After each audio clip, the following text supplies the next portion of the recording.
Hello बच्चों, आज हम पढ़ेंगे simple present tense.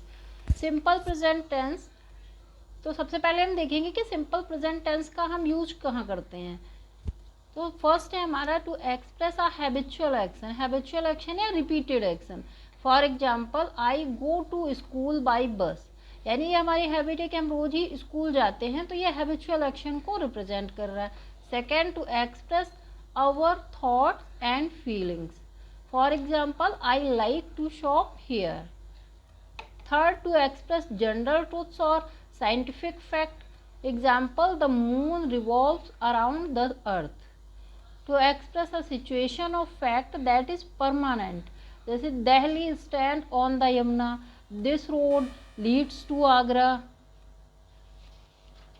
Next, to express future action that has a fixed schedule.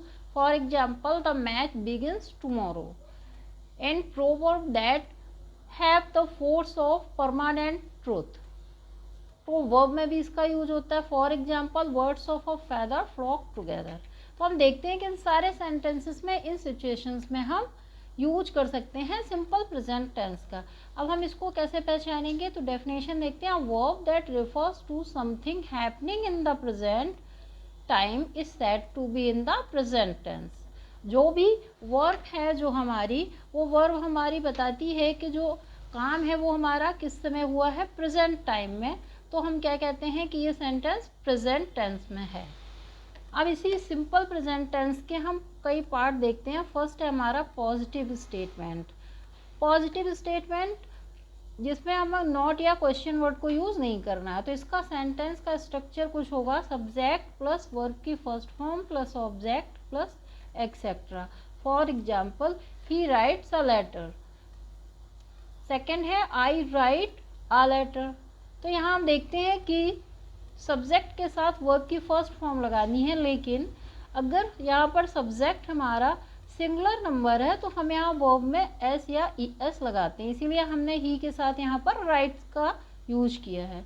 और अगर हमारा सब्जेक्ट आई है या प्लूरल है तो हम उसके साथ में वर्ब की फर्स्ट फॉर्म यूज करते हैं। तो use verb first form plus s या e s with singular number subject. Next है हमारा निगेटिव स्टेटमेंट। निगेटिव स्टेटमेंट जहाँ नॉट का यूज करना है, तो वहाँ पर हमारा सेंटेंस का स्ट्रक्चर होगा, सब्जेक्ट प्लस डू या does plus not plus verb first form plus object plus etcetera. यहाँ पर हम सब्जेक्ट के साथ डू या डज लगाते हैं। अगर हमारा सब्जेक्ट जो है वो, जैसे यहाँ पर है example, he does not write a letter. Subject अगर सिंगुलर है तो हम उसके साथ डज यूज करते हैं। और they do not write a letter, अगर सब्जेक्ट हमारा प्लूरल है या आई है तो हम वहाँ पर डू का यूज करते हैं। Use does with singular number subject, for example he she it etcetera. और use do with plural number subject, you I we they. Next है इंटेरोगेटिव स्टेटमेंट।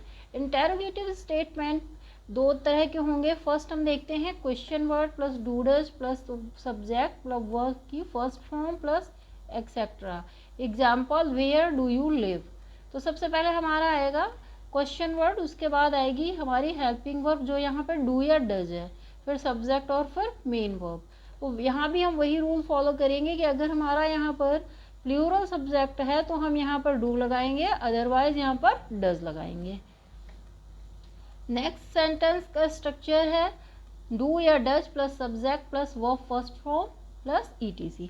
अगर हमारा यस या नो का जो है इस तरह का क्वेश्चन वर्ड यूज नहीं हुआ है अगर, तो फिर हम यहाँ हेल्पिंग वर्ब सबसे पहले रखेंगे। तो हमारा डू या डज आएगा सबसे पहले, फिर सब्जेक्ट और फिर वर्ब की फर्स्ट फॉर्म और extra sentence. For example, do you write a letter. तो ये हैं हमारे तीनों सिंपल प्रेजेंट टेंस के एग्जाम्पल। Thank you.